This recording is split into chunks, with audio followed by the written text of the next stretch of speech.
Assalamualaikum warahmatullahi wabarakatuh. Perkenalkan, nama saya Sofi Putri Pratiwi. Saya dari kelas Al-Baitar. Di kesempatan kali ini, saya akan membahas tentang penyakit meningitis. Meningitis atau radang selaput otak adalah radang pada membran yang menyelubungi otak dan sumsum tulang belakang, yang secara kesatuan disebut meningen. Apa penyebabnya? Meningitis seringkali disebabkan oleh infeksi mikroorganisme. Sebagian besar infeksi disebabkan oleh infeksi virus dan bakteri.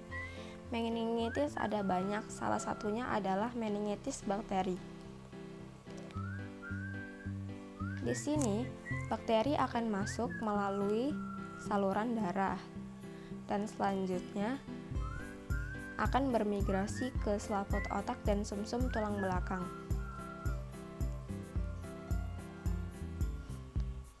Ada dua cara bagaimana bakteri bisa masuk ke dalam selaput otak. Yang pertama adalah dengan cara direct.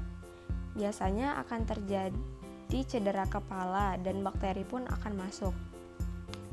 Yang kedua adalah dengan cara hematogen. Biasanya akan terjadi infeksi dulu di bagian lain, kemudian bakteri masuk ke selaput otak.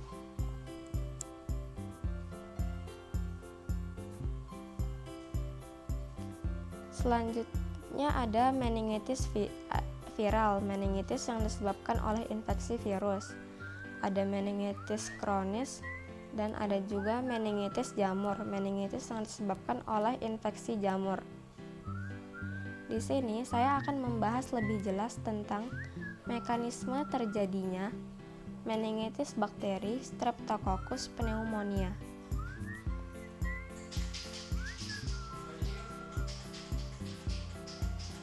Bakteri Streptococcus pneumonia menginfeksi awal di paru-paru. Saat itu terjadi penurunan imun, maka akan terjadi bakteremia. Itu yang dapat menginfeksi ke dalam selaput otak. Jika sudah sampai di selaput otak, maka akan terjadi cedera endotel. Saat terjadi cedera endotel di subarachnoid itu akan mengakibatkan terbentuknya eksudat dan sel-sel polimorfonuklear akan sampai di sana.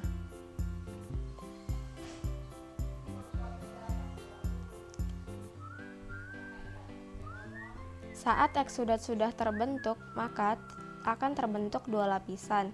Yang pertama bagian luar yang mengandung leukosit dan polimorfonuklear dan fibrin, dan yang kedua di bagian dalam terdapat makrofag sehingga akan terjadi inflamasi di sana. Gejala-gejala yang ditimbulkan saat kita terkena penyakit meningitis adalah: yang pertama adalah demam yang sangat tinggi. Yang kedua adalah muntah, mual, dan sakit perut. Yang ketiga adalah sakit kepala yang sangat berat. Yang keempat adalah leher terasa kaku. Yang kelima, sensitif terhadap cahaya. Yang keenam, tidak nafsu makan. Nah, sekarang kita akan membahas tentang pengobatannya.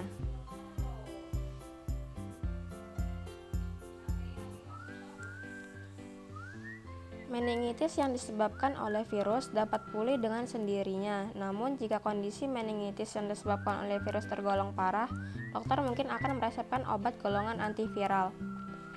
Jika terkena meningitis bakteri, pengobatan yang dilakukan dapat berupa pemberian antibiotik atau kortikosteroid. Dokter akan menyesuaikan antibiotik yang digunakan dengan bakteri penyebab meningitis.